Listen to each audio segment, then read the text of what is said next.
Inshallah, in this short video, I want to read you a line of text from the book Sharḥ ibn Aqīl, and this is the commentary on the Alfiyyah of Ibn Mālik, book in grammar, classical book.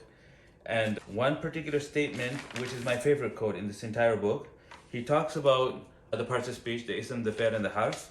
So what is a harf? A harf is a preposition, it's a conjunction, and it's an article. And I have a presentation that talks about the three parts of speech. I'll flash the link in the corner.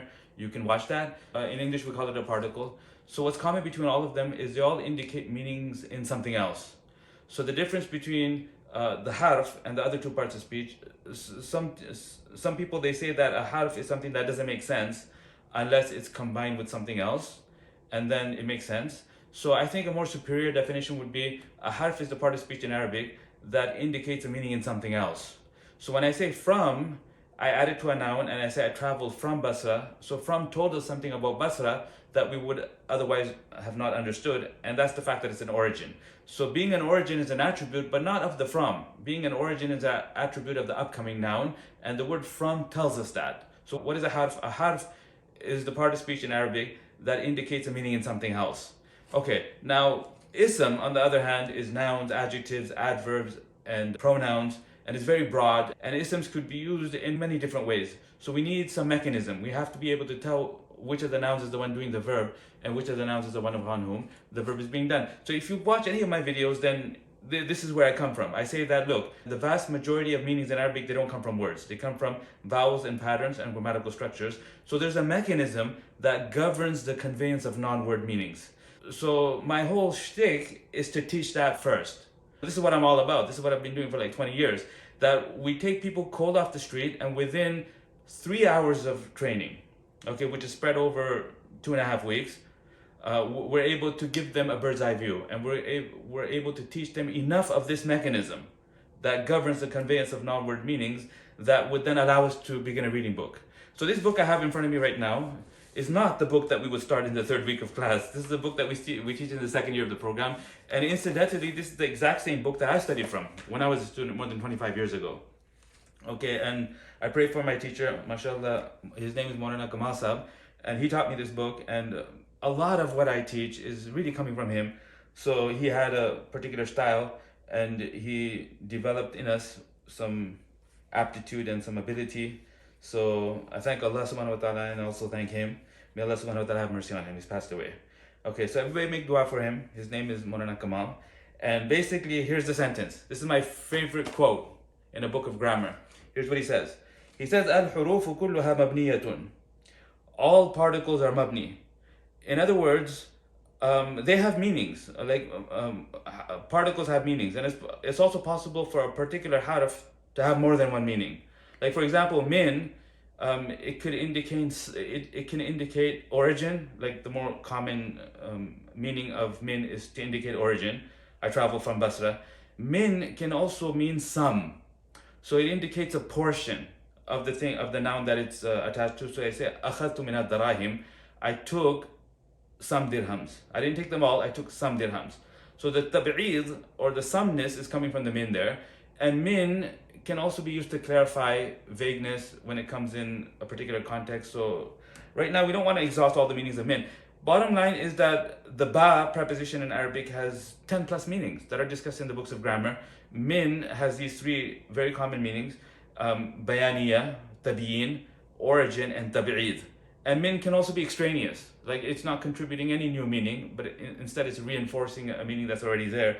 Like ma lakum min ilahin ghayru, you have no God other than him, no God whatsoever other than him, other than Allah subhanahu wa ta'ala. So what it does, the min, is it enhances the negation that's coming from the ma, and we call that ta'kid, or we say that the min is za'ida. So here, look what he says here. He says al-hurufu kulluha mabniyatun, particles, all of them. So this includes all the prepositions, it includes the conjunctions like wa, aw, bal, bala, okay, and every other harf you can think of, like the word na'am is a harf, hal, and hamza, which are used to turn statements into questions. So those are particles. So it doesn't have to be just prepositions, conjunctions, there's more as well. There's a lot of harf. But the point to note here is that particles, all of them are mabni. Okay, and then he says, إِذْ لَا يَعْتَبِرُهَا مَا تَفْتَقِرُ فِي دَلَالَتِهَا عَلَيْهِ إِلَى إِعْرَابٍ. I'll say that again. إِذْ لَا يَعْتَبِرُهَا ما تفتقر في دلالتها عليه إلى إعراب. He says all harfs are mabni because on them do not alternate those meanings in indication upon which they, the particles, would be in need of a mechanism. Let that sink in. He says that the reason that the harfs don't change and they're always the same, min will always be min, fi will always be fin, as opposed to al-bayt, because the word al-bayt means house. That can come in three different ways. It could be al-baytu, it could be al-bayta, it could be al-bayti, depending on how it's used in the sentence. A little like English pronouns like I, me, and my, or he, him, and his.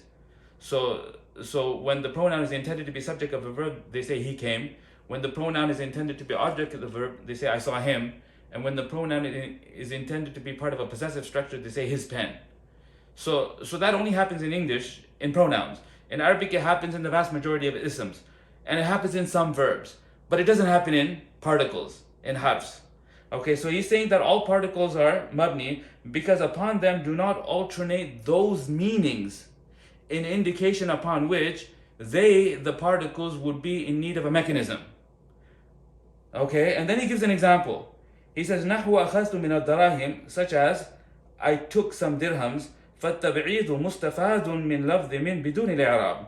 So the sumness is understood from the word min without the need of i'rab, without the need of a mechanism. So it was automatically, from the context alone, you were able to understand that the min here is not I traveled from Basra to Kufra, it's the other min, it's the min. So you see, so it's possible for a word to have more than one meaning. So alternate. In one context, i'tawara ya'tawaru means to alternate. So upon them do not alternate those meanings in indication of which they, the particles, would be in need of a mechanism. So automatically that means that the ism on it does alternate meanings in indication upon which they, the isms, would be in need of a mechanism. So that's why isms change and particles do not change. So if you have a verb and two nouns, you need to be able to tell which of the two nouns is the one doing the verb and which of the two nouns is the one upon whom the verb is being done. And if you can't communicate that, if you can't differentiate between the roles of the nouns, the listener and the audience would be confused. So this is why Ibn Khaldun, he says, أهمها النحو. From all of the sciences associated to the Arabic language, the most important is grammar. Okay, now we have some people that say the most important thing is vocabulary. Like without vocabulary you can't get anywhere. We say no, that's not what he's saying. He's saying أهمها النحو إذ لولاه لجهل أصل التفاهم. Because if you take away grammar, communication ceases to exist. So this is my favorite sentence in the entire book, and I mean it's so profound. So I built my whole teaching method on this one line in a book that was written hundreds of years ago. Okay, and I studied this more than 25 years ago, and this line stuck with me. And this is what I tell the students. So the ism, okay, so let me just, in case you didn't get what he was saying that the ism can occur in a sentence as a subject of a verb. The ism can occur in the sentence as an object of a verb. The ism can occur within a sentence as the second half of a nominal sentence, the first half of a nominal sentence. It can occur as an adverb, as the answer to the question when. An ism could occur within the sentence as the answer to the question how. And there's 22 possible ways an ism could be used, and these are all meanings. To be a subject is a meaning. To be an object is a meaning. To be part of a possessive structure is a meaning. And these meanings alternate on the ism. And sequence does not determine grammar. So we need to be able to differentiate between the roles of the ism. So since meanings of this nature, we're not talking about the vocabulary meanings. We're not talking about the meanings that are coming from the dictionary. Okay, because they don't change. So we have meanings that do change. So since the ism experiences all of this, that's why it requires to be mu'rab.